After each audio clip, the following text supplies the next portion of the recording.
திருமண ஷூட்டிங்கில் சாரை வந்து கடத்தி கொண்டு போயிட்டு திரும்ப ஆம்னி காரில் வந்து தூக்கி போட்டு போவாங்க. ஓகே.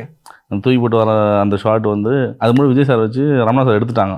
2 சீன் படுக்க வச்சு எல்லாம் எடுத்து முடிச்சிட்டாங்க.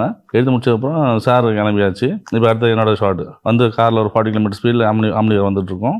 அப்போ நான் வந்து ஃபாலோ ஆகி கீழே விழணும். கையும் கட்டிருப்போம், காலும் கட்டியிருப்பாங்க. இது ரெண்டும் கட்டிட்டு ரன்னிங் வண்டியிலேருந்து உள்ள வந்து விழுந்தாச்சு. ஷார்ட் ஓகே, எல்லாம் கிளாப்ஸு.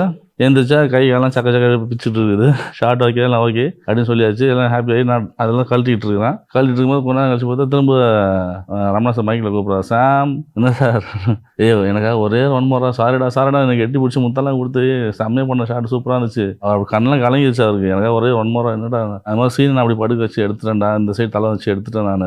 இப்போ நீ இந்த சைடு இருக்கிறேன், அதான் என்ன பண்ணுறதுன்னு தெரியல, உன்னால பண்ண முடியுமா? பண்ணுறேன் சார், ரெடி சார், போகலாம். கையில் தேய்ச்சி தேய்ச்சிட்டு இருக்குது, கை முட்டிக்கிட்டு தேய்ச்சிட்டு இருக்குது. இல்லை போகலாம் சார், தப்பா சொல்லி கெட்டி பிடிச்சி அவரே அவர் கண்ணெல்லாம் கலங்கிக்கிட்டு அவ்வளோதான் பேசுவார். இல்லை சார் பண்ணுறேன் சார், அதெல்லாம் ஒன்றும் பண்ணுறேன் சார் சொல்லிட்டு திரும்ப 1 more பண்ணி அந்த ஷார்ட் எடுத்தாச்சு. இது சாருக்கு தெரிஞ்சிச்சு. சாருக்கு தெரிஞ்சோடனே எதுக்கு திரும்ப வந்து பண்ணீங்க, இருந்தால் திரும்ப நான் வந்து திரும்ப அந்த சீன் எடுத்துக்க வேண்டியதானே, என்னாச்சும் படுவச்சு எடுத்துக்க வேண்டியதானே ஏன் அப்படின்னு சொல்லி இல்லை சார் அதெல்லாம் ஒன்றும் பிரச்சனை இல்லை, இருந்தாலும் நான் பண்ணி தருப்பேண்ணா, நீ ஏன் திரும்ப பண்ணி தர தேவையில்ல தானே அப்படின்னு சொல்லி அந்த அளவுக்கு அக்கறை எடுத்து பேசுகிற ஒரு மனுஷன். பிளாட்ஸ் எல்லாம் 12-15 லட்சம் சொல்றாங்கல்ல, அது வெளியே பாப்பப்பட்டி பிரிவு KIT காலேஜ் பக்கத்துல ஸ்ரீ பேபி ப்ளூ ஜேல just 8.9 lakhsல ஸ்டார்ட் ஆகுது. இதுதான் சரியான டிசிஷன். Call 9600 831182.